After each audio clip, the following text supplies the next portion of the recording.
Alright, I think we're live here. Alright. It has been quite a bit before, since I've, done a stream of a podcast episode. Well, what a week to come back to, actually. There is a lot that happened this week. Oh boy, oh boy, oh boy. There was a lot that happened this week.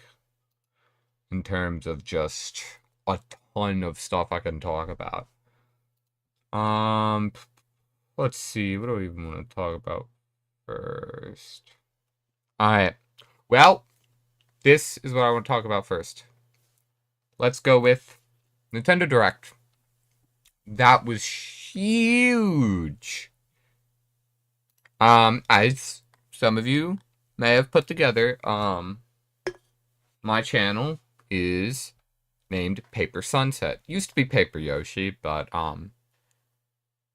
actually, Paper Sunset will come into play also later, the sunset part, but Paper Yoshi and Paper Sunset have always been, I'm just gonna get right into it, but been based on my favorite game of all time, Paper Mario, The Thousand Year Door. I've always wanted to cover the game some day on my channel in some fashion, but I've always felt that, like, I was never good enough to cover my favorite game of all time. It always felt just special. I mean, hell, I I still can't get over the fact that it's real. And we're getting a remake of Paper Mario: The Thousand Year Door before Paper Mario 64. We're getting the Thousand Year Door remake, and they ended the direct with it. They ended the direct with it. They knew it was big. They knew it was big. But yeah.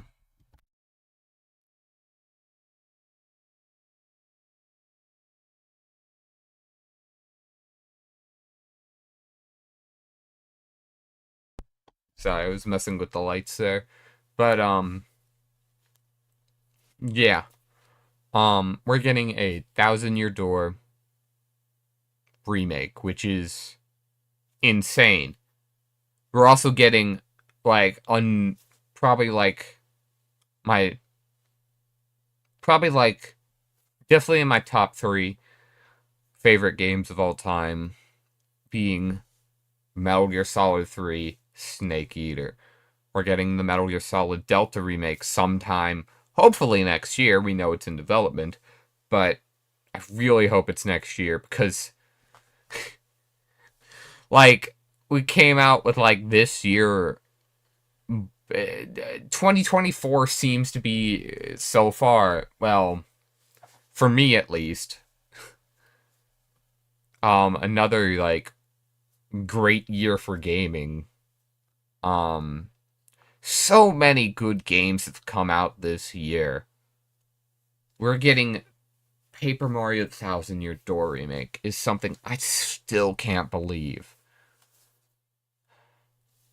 And what's wild to me is that the game's never been re-released.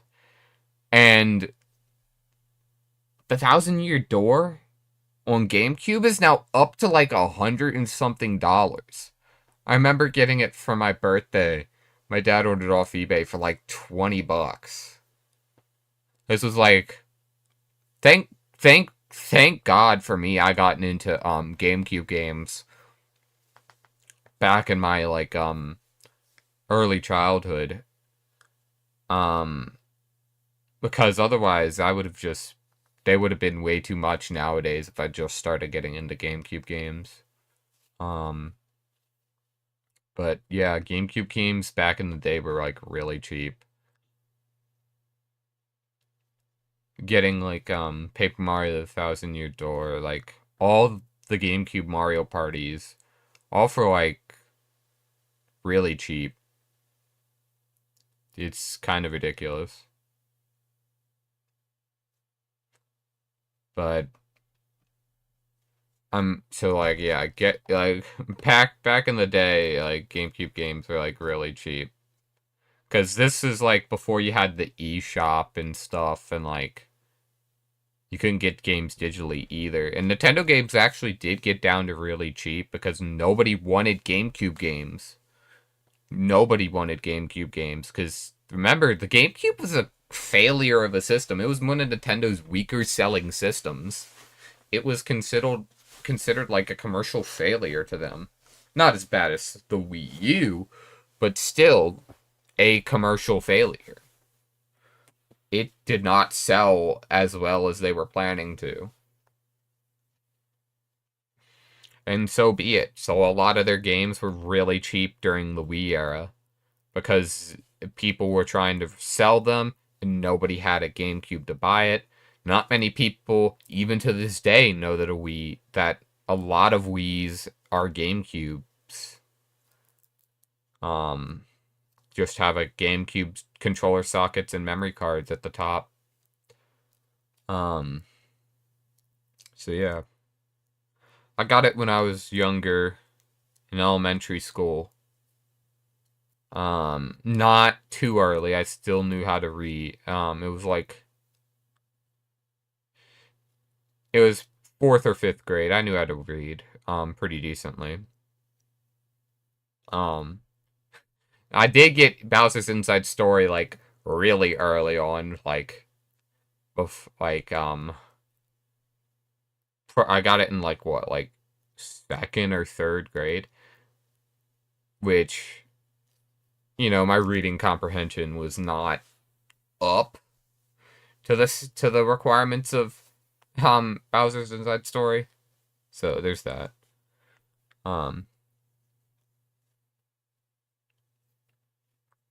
So definitely Thousand Year Door. And when I played through the original Paper Mario 64 actually before Thousand Year Door. Believe it or not. Which is a huge rarity for me, is to play games in actual order. I played Paper Mario 64 on my grandmother's Wii. Believe it or not. It was before we had internet at our house, and I got a Wii Shop thing, and I was just browsing the Wii Shop, because I bought like a Wii Shop thing for my grandma's Wii, and then I just found Paper Mario and just grabbed it on her Wii. So every time I would go down there, I'd beat like a chapter. My grandma lives about 6 hours away, so it took a bit. So beat each chapter every time I went down there. It took me about a year to beat it. What a great game. Even Paper Mario 64 still holds up really well. And then I wanted to play the sequel. Did I play through the sequel in middle school or not? I can't even remember. It's been so long. I think, what was it? Okay, I played through Paper Mario 64 in 4th grade, and then I played through Thousand Year Door in 5th grade. Yeah, that's what it was, because it was before I got to middle school. Or was it in... No, it was before I got to middle school. It was definitely before I got to middle school. So, it would have had to been like, yeah. And then Paper Mario 64 I played through before that. Of course, I never owned Paper Mario 64 myself, so when the Wii U finally came around, I got it on the Virtual Console there to be able to play it. So that was fun. I played through it again when I picked it up on Virtual Console. Played through Thousand Year Door probably like dozens of times. Don't even know how many now. It's actually no, it's probably not dozens. It's probably just like, let's see, it's probably been about like four or five. 4 or 5 times for Thousand Year Door. I've played through Paper Mario 64 twice. I got it on the Wii U Virtual Console.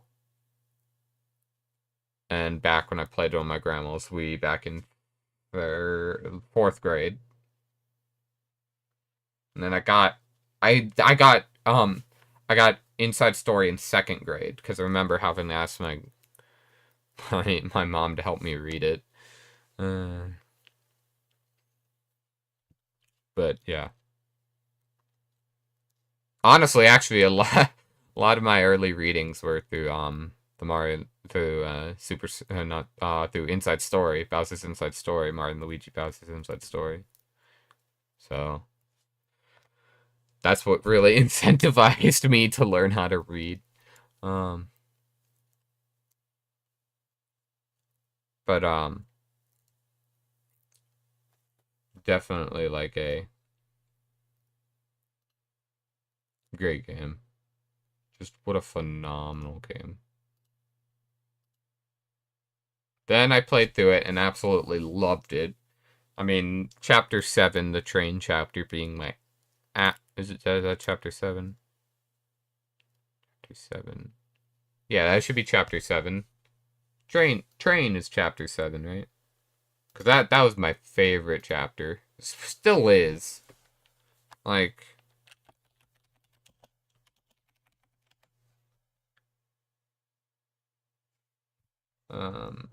No, Chapter 6 is the train one. Chapter 6 is the train one.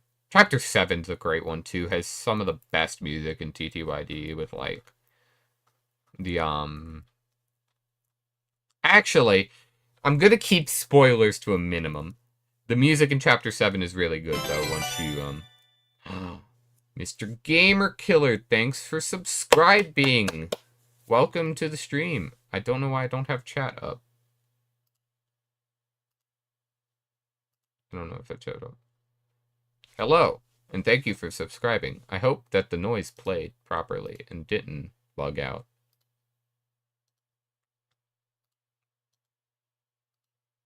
Hope it played, because monitor and output. Hope it played properly.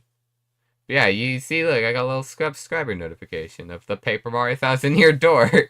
So that's cute. So nice to be here. Yeah, I see. Yeah. See, you heard the sound.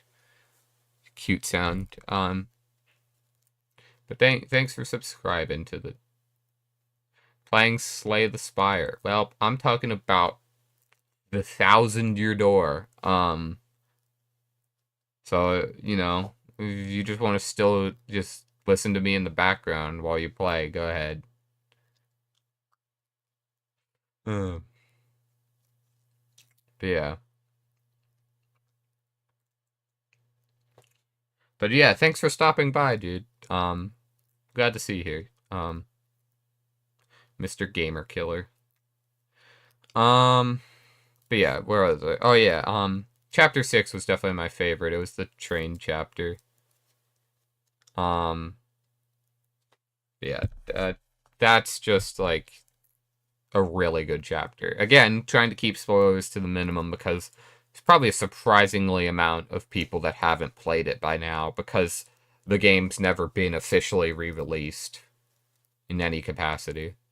So getting the remake out there for Thousand Year Door is going to make so many more people get to experience the game. And we'll finally have a true Paper Mario game live on. Yeah, if you do want to see my reaction, it's on my channel here, and I do have the entire direct also on here as well.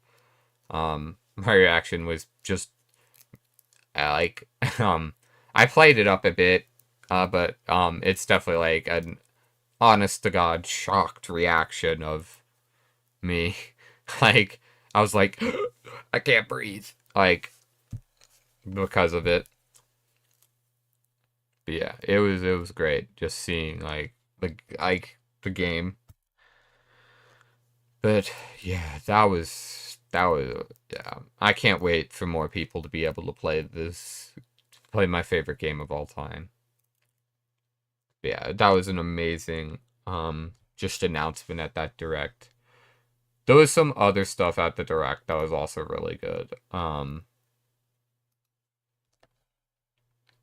We had probably the one I'm most interested in, believe it or not, besides Thousand Year Door, is another remake. So, you know, a little interesting, but another Code recollection coming to the Nintendo Switch. Another Code, Twin Memories or whatever it was called for the DS. Is getting a remake. I've always wanted to check out the game because it was a really cool. I heard it was a really cool like point and click puzzle game on the DS, but I couldn't track down a copy because I remember the prices being like extremely high for it because it was a bit of a rare DS game. Let's see what the prices are. Another code. No. Another code. Two memories. Let's see, just go to shopping. Like, I'm pretty sure it's like. Well, if I can find. Hold on. Another code. Two memories, please. If I can find a US copy. I don't think I'm gonna find a US copy for sale. I can get a Japanese copy for about $60. 28 bucks on a Japanese copy here. Let's see here. Just go to eBay then. Because I can't seem to find the price for it. Search. See here. Nope, nope. Can we get like a North American version? And not a PAL version because the DS was region locked? Like, I know the first game did come out in North America. Yeah, the PAL version goes for like $10. Like, you can get like a really cheap like PAL version. I'm not even. Is it not even called Two Memories over here? Hold on, what the heck was what was it called in like Trace Memory? That's why I'm not gonna find it. Because it's called Trace Memory in North America. That's not what I... Trace Memory DS. Let's see. Okay, actually... It's just called, like, Trace Memory, not another code at all. It's just called Trace Memory. Wow, it really is just called Trace Memory. Okay, it's actually not as high priced as I thought. It goes for like $20. I can find a copy for like $20, 45, 20, 45, 22, 32. Honestly, okay, that's not as high as I thought it was.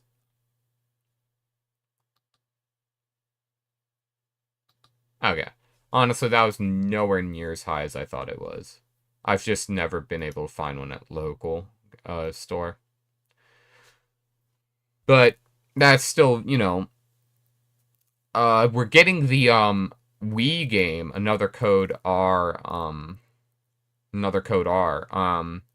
which was never released in North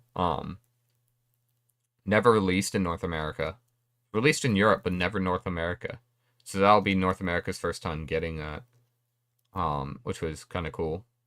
Yeah, I'm definitely looking to check out these like puzzle like story focused point and click adventure games on the DS. That was on the DS and then the Wii game that never released over in North America.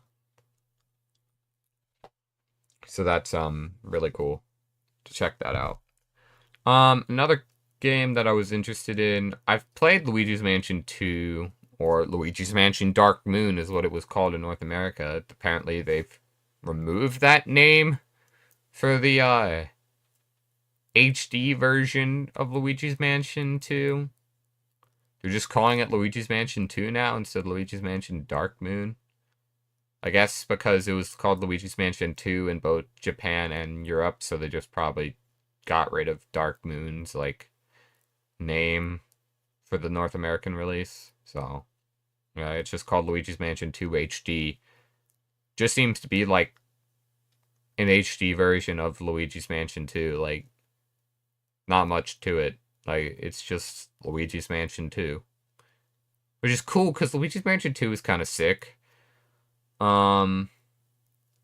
It's definitely just like a slightly like earlier version of Luigi's Mansion 3, and that's the best way to describe it. So getting to play that again would be nice. I have a confession to make actually about Luigi's Mansion 3. I haven't beaten Luigi's Mansion 3. I'm sorry. I don't know. I'm sorry. I'm just sorry.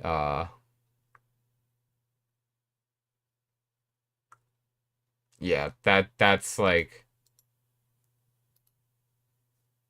yeah, that, you know. Oops, but, um going on, we have what else was announced there? Trying to think what else was announced there. We had Detective Mario versus Donkey Kong. Honestly, kind of hype. Cuz it's just Donkey Kong 98 2. It's the original Mario versus Donkey Kong and isn't the like ones the mini puzzle ones that started on the DS. And honestly, I'm glad the mini puzzled ones are gone. They were kind of, by the Wii U game, it was bland and just boring. Like, Miniland Mayhem was the last good one, and then after that, it just went downhill. Tipping Stars, I don't even remember any of it. Like, except for that Luigi finally got a mini in Tipping Stars, but, like, Mario vs. Donkey Kong 1 was the best one. It really was. What else? Oh yeah, Princess Peach Showtime looks like a really fun game. Like as my one friend Scrubba Dubbins said in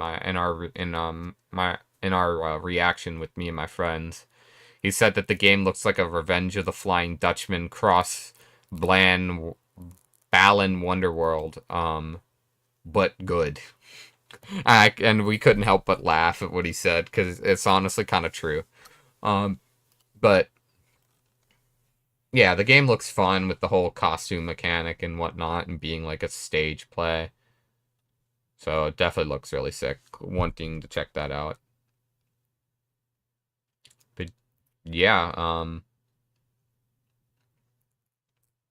that's pretty much all I have to say about like the stuff announced at the Nintendo Direct of Thursday. That's basically my thoughts after sitting with it for a few days. Biggest games I'm looking forward to are obviously TTYD remake and another Code collection.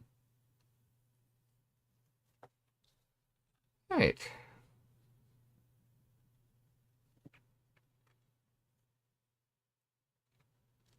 No. Alright, so moving on. another... You know what? Another game that I am, another game that, like, I'm looking... That I've actually... is probably, like, my game of the year. For me, is Advanced Wars 1+2 Reboot Camp. It was a smaller release for this year, but has received, like, honestly, like, critical, like, acclaim for being for what it is. It is one of the best tactics games out there. Like, it's just Advanced Wars 1 and 2 together in one package. It's great. Doesn't have, like, online matchmaking. You can only, like, play online matches with your friends, which kind of sucks, but, like, whatever. The rest of the game is there. Like, it's got voice acting. It's got a great, like, art design. It's got cool-ass, like, 2D, like, cartoon look for all the characters. It's honestly, like, what more could you want out of a remake? It keeps all the, like, flaws and, like, strengths of the original games. Like, it goes down to, like, proper, like calculations and everything, like how luck and, like, defense and, like, weird minor, like, things about, like, just, like, how, like, damage calculations work and stuff, about, like, how Sonya, like, her superpower in Advanced Wars 2 basically calculates damage if she were to attack first, but it kept in, like, the fact that, like, it still shows, like, the attacker attacking first. Like, they kept, like, so many minor things in that they probably shouldn't have. But, like, it's a very faithful, like, remake in terms of just, like,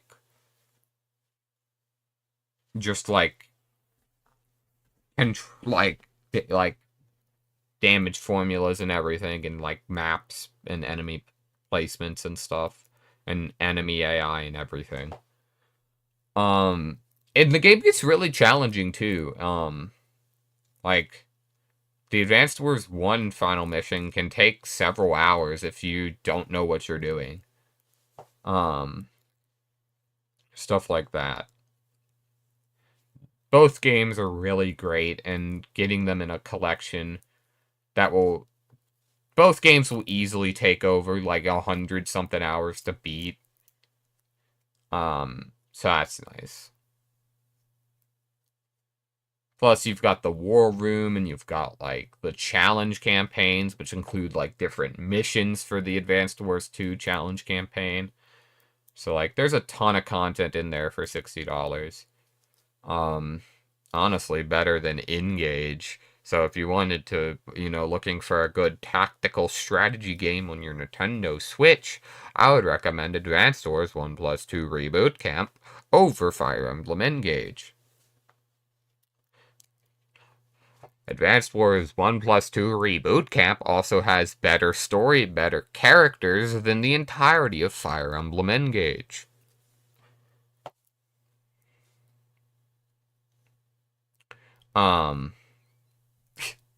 Which is not saying much, since the story is not normally the point of the Advanced Wars games.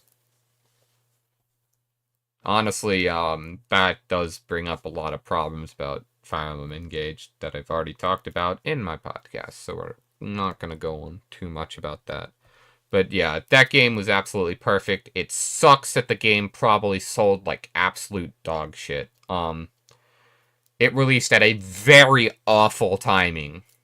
You know what else released only a few months back for the Nintendo Switch? That was also another tactical strategy game.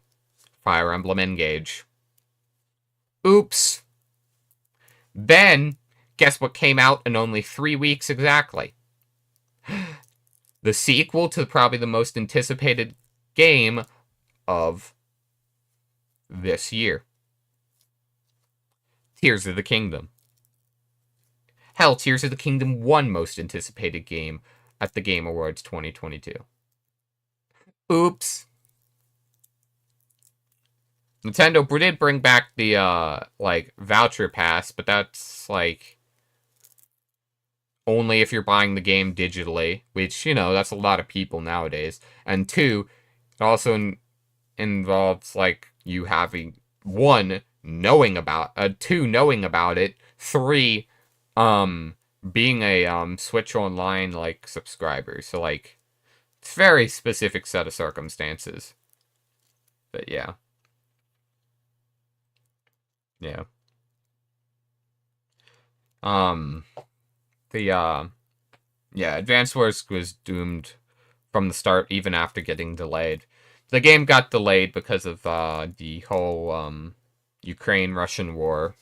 And I don't blame them for delaying it, but it set up the game to fail. The first delay was because they needed more development time, and I can understand that. And then the second delay was an entire year, which killed pretty much most people's, like, hype for the game at all. So, it sucks, but, like, we're probably never going to get another Advanced Wars related game for another, like, 10, 20 years. Which sucks. Really does suck. But, what are you going to do? Still, my game of the year, I've easily put in the most time of it out of any game this year, being like 100 plus hours in Advanced Wars Reboot Camp.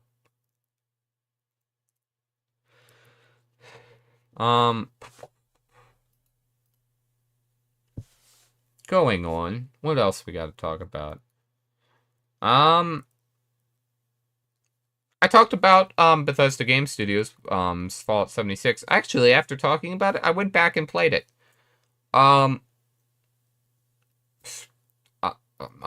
enjoyed playing it single player a lot. I think I just need to sit down and play the game single player. It's kind of hard because you have to have a decent internet connection to play it, which means I can't really play it on the go. So that kind of sucks. But because I would like to, I can play it on my Steam Deck, and that's how I am playing it. But, you know, being able to play it on the go would be nice, but whatever. Trying to get through Fallout 76. Have not touched or even seen anything of Starfield. Heard it was great and fantastic, but I'm gonna keep it like that until I finally get around to it. So...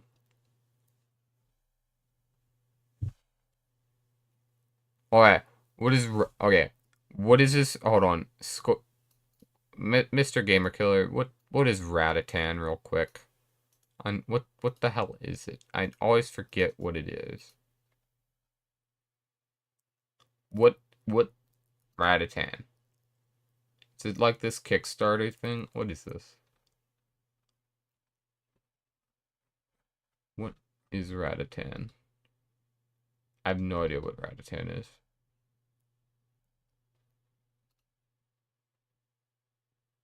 What is Ratatan?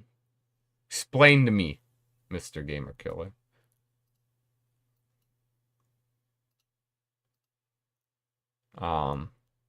Explain.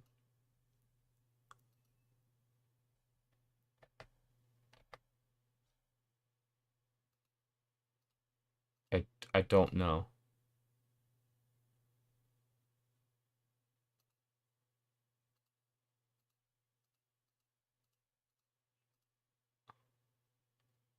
I don't know.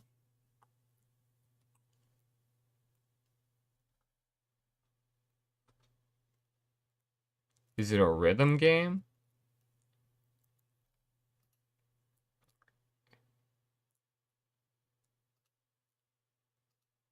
I don't know. Explain.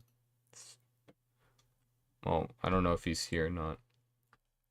Well, I'll be paying attention to chat until he explains it. But, he wants me to talk about Ratatan, but I don't know what it is. Think it's like a rhythm game or something? I don't know. He'll... Oh, he got pulled away. Okay, so what is it? What is it? What is it? Explain to me. Is it this rhythm game?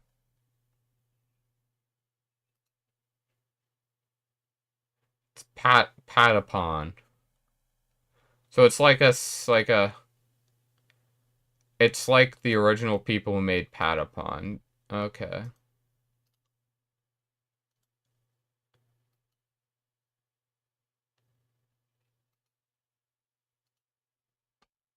Okay, I get it. I get it. Hold on, let's pull up the good old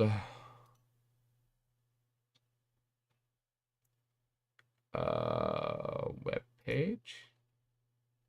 No. Let's go with hold on. I gotta pull it up. Go to this page.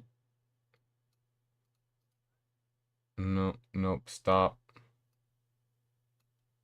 Let's figure this out. We're gonna go to here, this screen.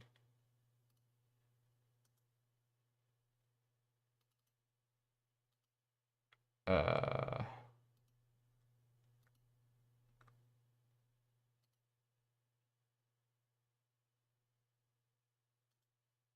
nope, hold on.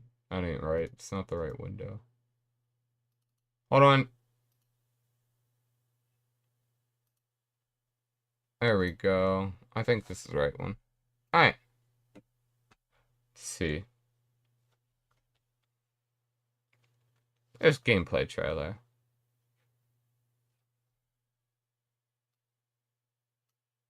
Turn that down some. Okay, so it seems to be a rhythm game.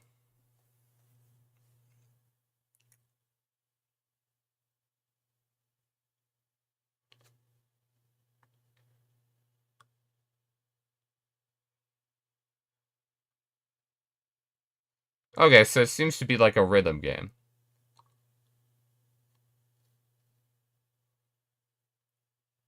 Okay.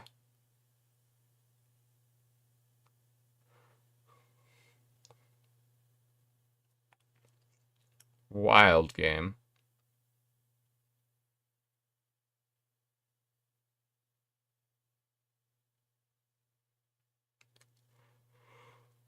Is this like a Pikmin, like, rhythm game? Oh, everyone's dead.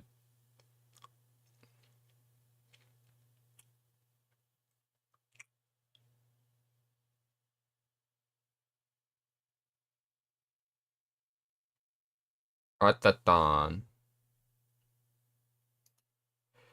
Interesting.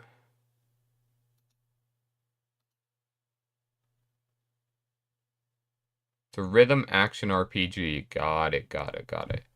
Patapon, you play as the Patapons and guide them to Earth End. Okay, so it is kind of like a Pikmin like rhythms game. Interesting. It looks neat. I've not been too much into rhythm games. You want to know what my rhythm game is? I'll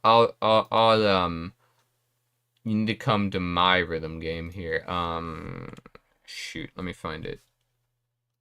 Let me find it. This will probably get me taken down, but oh well. Sue me, Disney. Actually, please don't.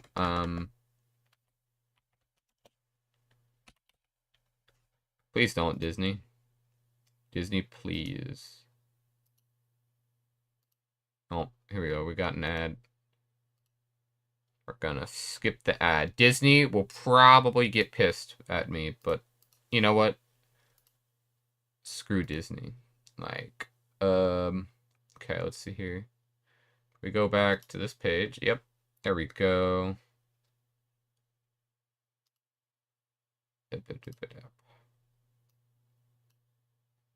Here you go. This was my rhythm game here. We'll play it. There's a long play of it. Disney Interactive has been shut down. Stitch Jam for the Nintendo DS was my rhythm game. What a fucking wild game it was. If you don't know what Stitch Jam is, Stitch Jam is my rhythm game. I always bring this up as like the one rhythm game I remember playing a crap ton. I don't know what it is. It's just Stitch from Disney's Lilo and Stitch, but in a rhythm DS game. There's the tutorial. Yeah, like I mean, what more did you want out of a rhythm game besides Stitch and Jam? Like some of the songs are actually neat once we get past the tutorial here. Stitch's date. Yo. I don't remember any of this. I don't even know if I still own the cartridge. I think this is. Actually, I think it's my sister has it somewhere. But yeah, Mr. Gamerkill. What do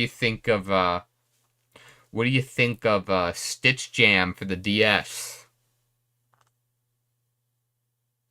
Yeah, it's Stitch Jam.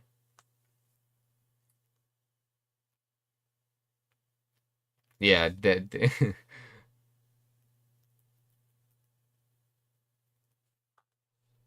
He doesn't use YouTube. Hi. Hi, Deku. Tell him that I'm talking about Stitch Jam for the Nintendo DS. Yeah. I remember other songs in this. I actually do remember there being like a actual bop in here somewhere. Oh yeah, you play as like Angel as well. I don't remember any of the story. Honestly, like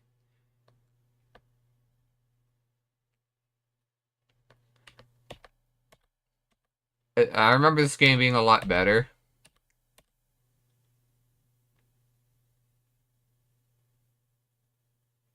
I don't know why. I remember this game being a lot better. um,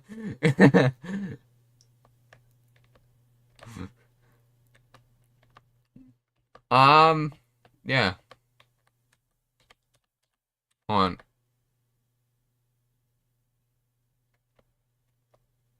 This is like the only rhythm game I played as a child.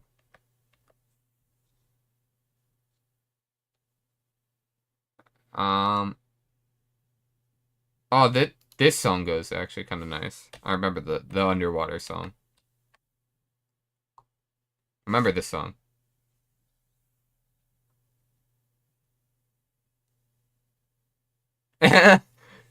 Disney. I remember this song.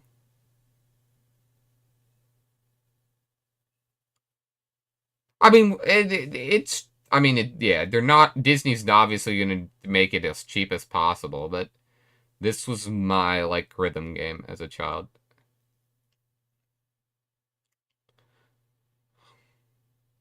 Remember, you could play as like uh Angel and then the other one, the sandwich eating one. Music's alright. What's that sound in the forest?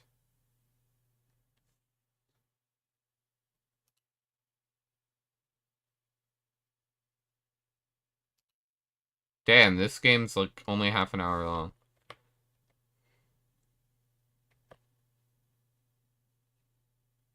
Yeah, I don't I don't remember much of this game. There's a space.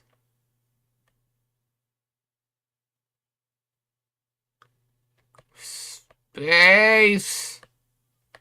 Yeah, I don't I don't remember much of this game. If I had a way to capture regular DS games, I would probably play it, but I can only capture 3DS games. Um, the hell? I don't remember any of this. I really don't. Oh, there's the ending, guys. Yeah, Stitch Jam. Woohoo. Okay. Now to never talk about this thing ever again, because this is kind of garbage. But you know what? That's Stitch Jam. It's just as garbage as you may remember it. Alright, well, how the hell do I switch back to camera? Go back to camera. And that was Stitch Jam for Nintendo D. Like, I don't know what the fuck to say. Like, yeah. Just no. Don't play it. Just leave it suppressed in my memories. uh, yeah, that's Stitch Jam.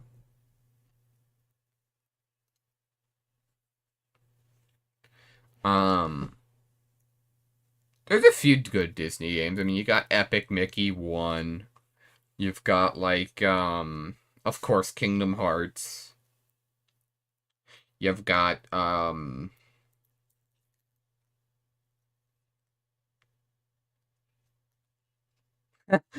Stitch Jam probably better than speedrunning Patapon 3. I don't even know what Patapon is, but I've heard of it. But, yes, Stitch Jam is better than Patapon 3.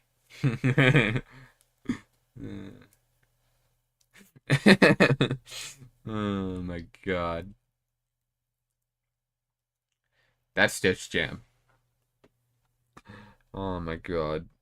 Stitch Jam, everybody. Alright, let's move on to, what else have I been doing this week? There's a lot more to talk about this week. Oh, yeah. I think it's time we move on to, it's time for a death battle. Anyway, death battle has been kind of just, like, whatever, okay? Like, honestly, death battle has been kind of bland for, like, the longest time. Like, I haven't paid much attention to death battle since, like, the early days of, like, their existence. But, like, after what happened with their most recent, like, death battle, like, it's amazing. Just absolutely amazing. If you have not seen it, you should. Um, it got to #1 on trending here in the United States the day it came out, which is honestly insane. And it makes me kind of happy because, basically, let me switch over to the other camera. Nope. Let's just go to this one instead. Let's go to this one. Let's go to, yeah, that'll work. Death Battle's most latest video was Bill Cipher versus Discord. Which, wild. You have you have two chaotic lords fighting it to the death. Which is awesome. The chaotic Bill Cipher from Gravity Falls versus the Lord of Chaos from MOP Gen 4. It's wild. Wild, wild, wild. It was just sick as hell. Like, here, I'll just show some clips of it. I'm not gonna tell you who wins or anything, but, like, you know, like, where's the actual battle happen?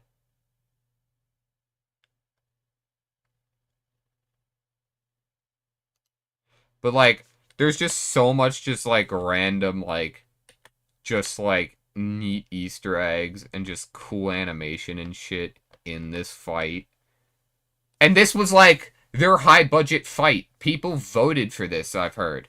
This was, like, the big, like, high-budget, like, fight.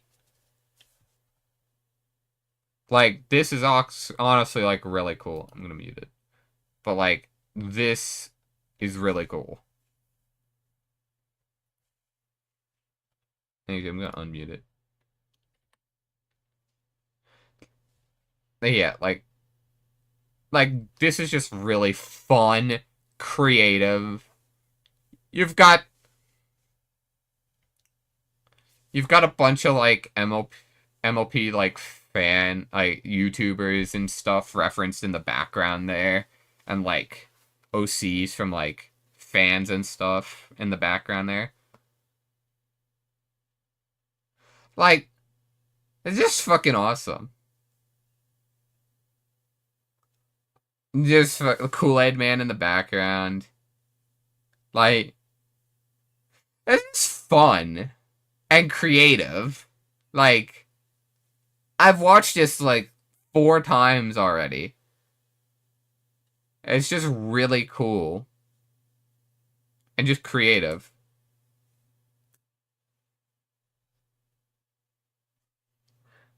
Just like, it's what you expect having two chaos, like a chaos demon and a chaos lord, just fight it out.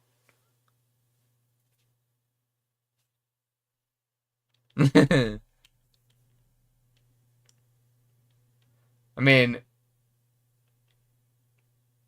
it's like, yeah, I'm gonna just leave it there. But like, that's on. It's like a really cool, like, just there's so many like neat references and stuff just hidden in there, and the animation's pretty neat.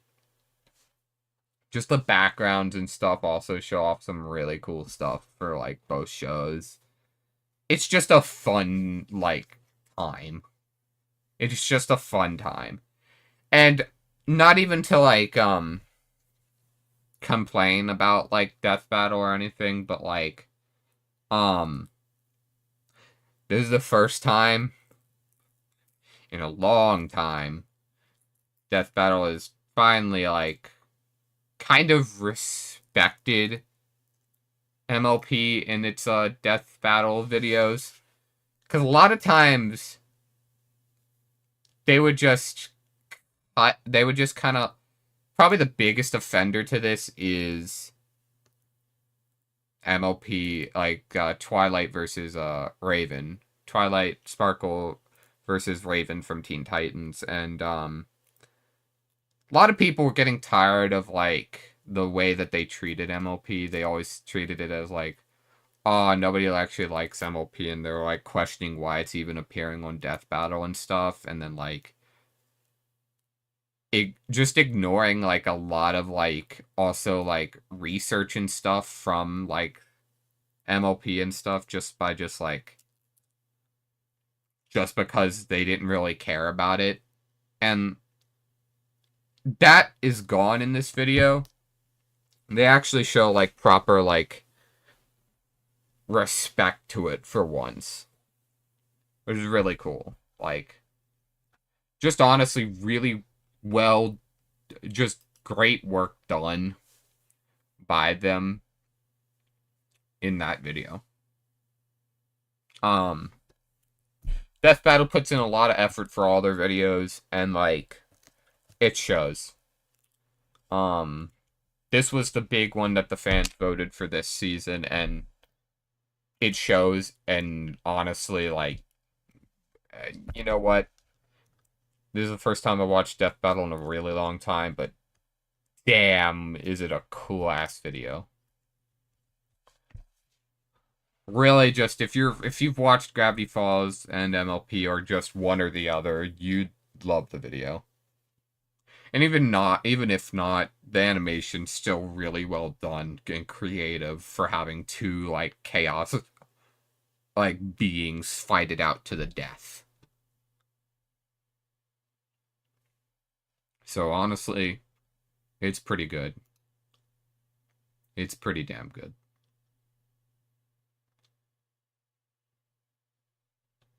That is probably like was honestly a really cool like video to see this week. And it just reminds me of why I'm an MLP fan. Like, just the fan content is like really what got me into being just a really big fan of it. Like, I love the show to pieces and, like, everything, but, like, the fans are, like, what really kept me around for all these years. And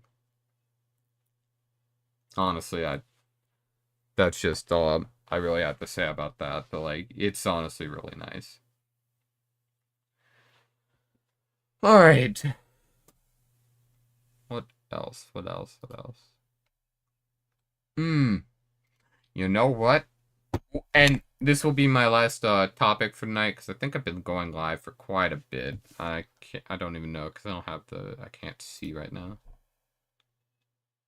Don't even know how long I've been going live. It says I've been going live for an hour. You know what? That's honestly, yeah. This will be my last topic for the night, because it'll be like it's already like midnight. Give me back to OBS, please. Thank you.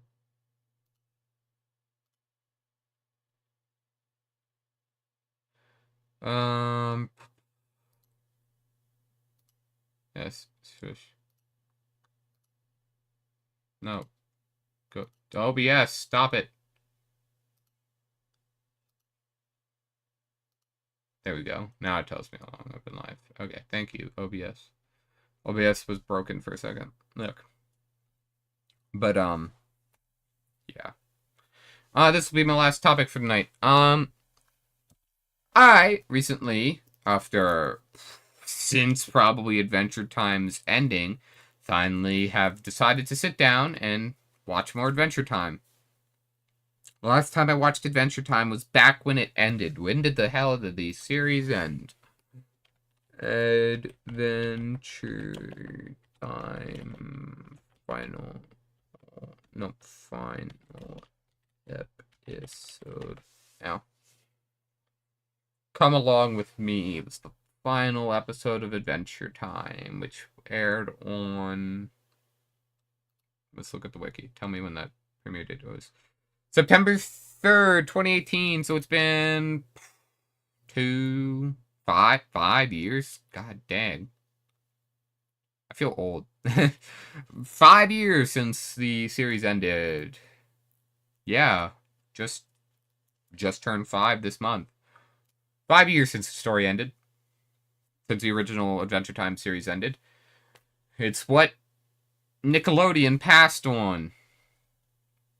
It's the famous thing that brought Cartoon Network in its revival like era, or whatever you want to call it, Renaissance era, whatever the hell you want to call it. It's Adventure Time changed Cartoon Network as we know it. Without Adventure Time, Cartoon Network probably wouldn't, like, Cartoon Network probably would have been in a lot of trouble. Nickelodeon passed on it. Nickelodeon passed on Adventure Time. Let that sink in. Nickelodeon passed on it.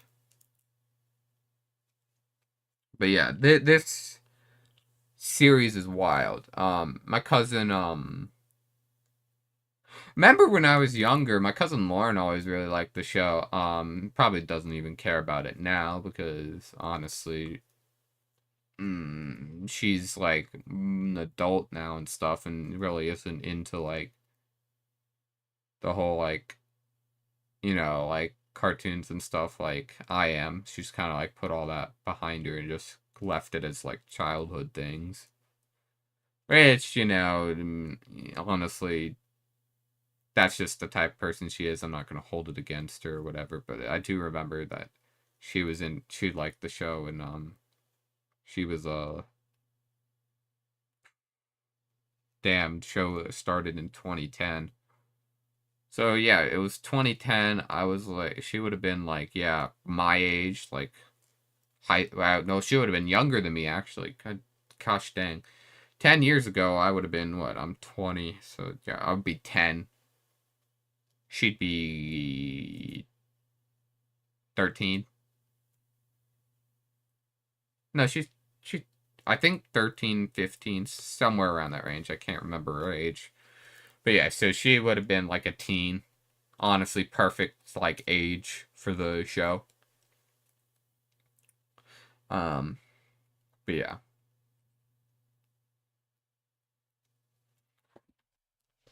Honestly, like yeah, the show's been around for 13 years, and 5 years ago did the show end. Um, yeah, I haven't thought about it much since the show ended, but it does have some pretty damn emotional like episodes and shit. Like that like really tug at your heartstrings. But with the release of Fiona and Cake, I actually sat down and watched all of the Distant Land episodes. They're alright. Like, but what do you want me to say about Distant Lands? It's alright. I mean, it's alright. Like that meme, but like yeah, that's like it. Like it's alright. That's basically it. Like I mean, first episode is BMO becoming a sheriff or something, and it's like the prequel to the series. I don't know how that is in there.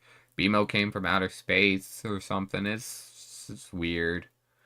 It's alright. It's charming. BMO being BMO. Saving a space station.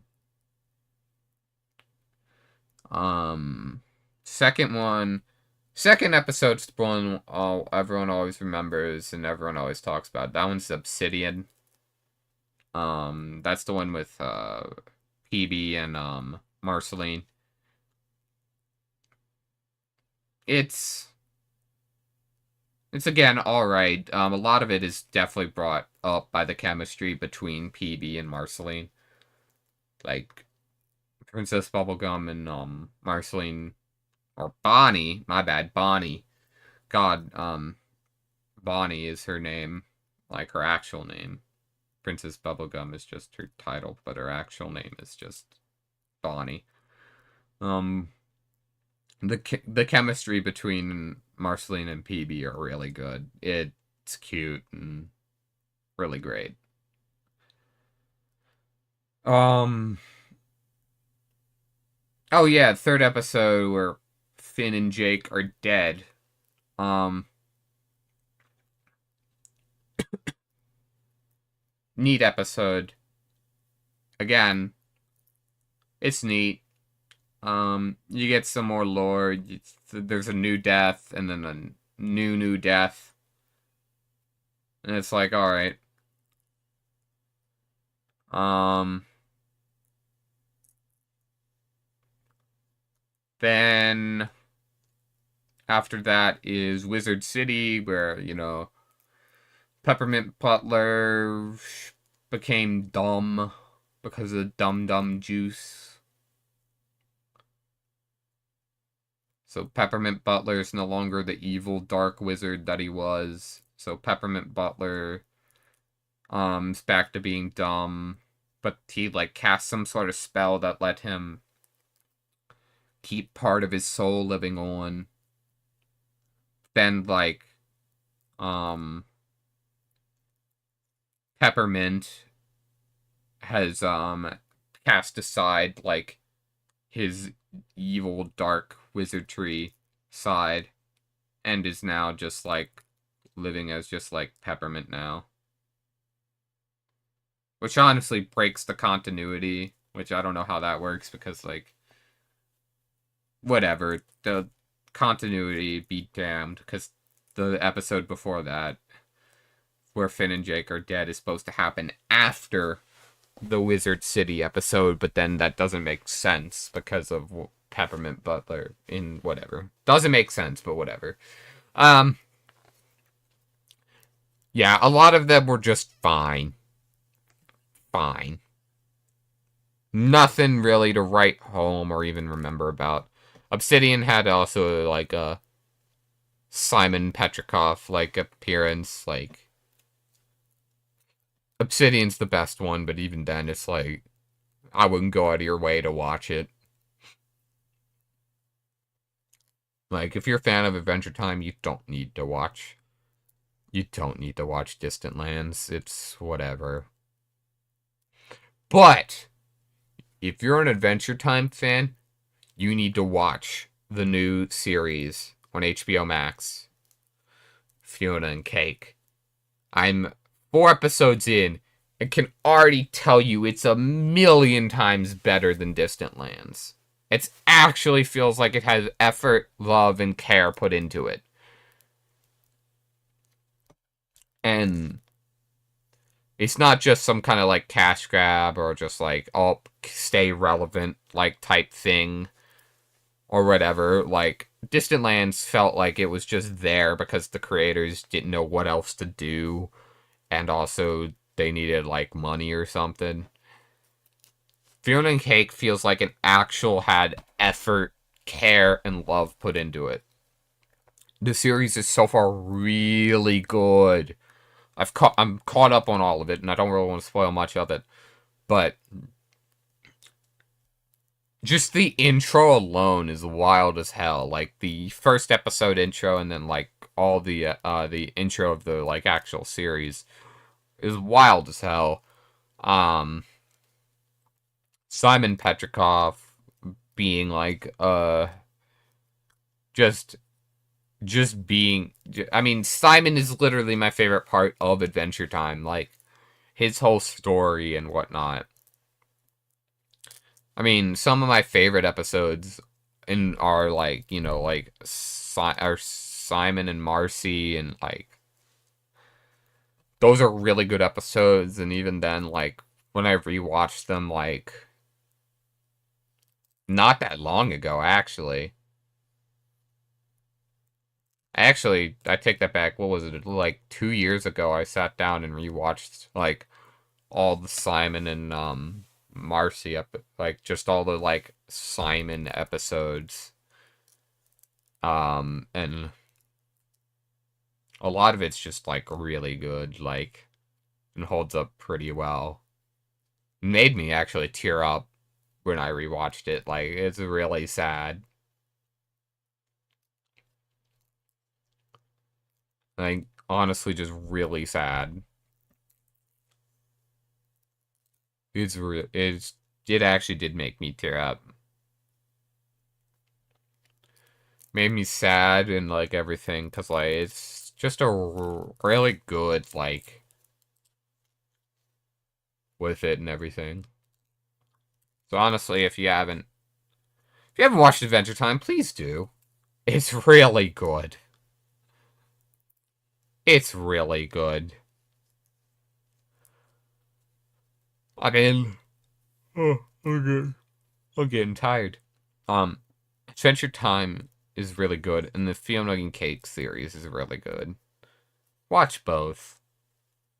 They're both good. I missed Adventure Time. I missed the regular. I was a lot more into regular show as a child, though. Regular show was better, my opinion.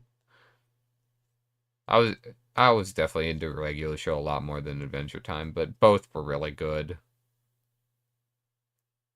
Close Enough got canceled, which was sad. It shouldn't have got canceled.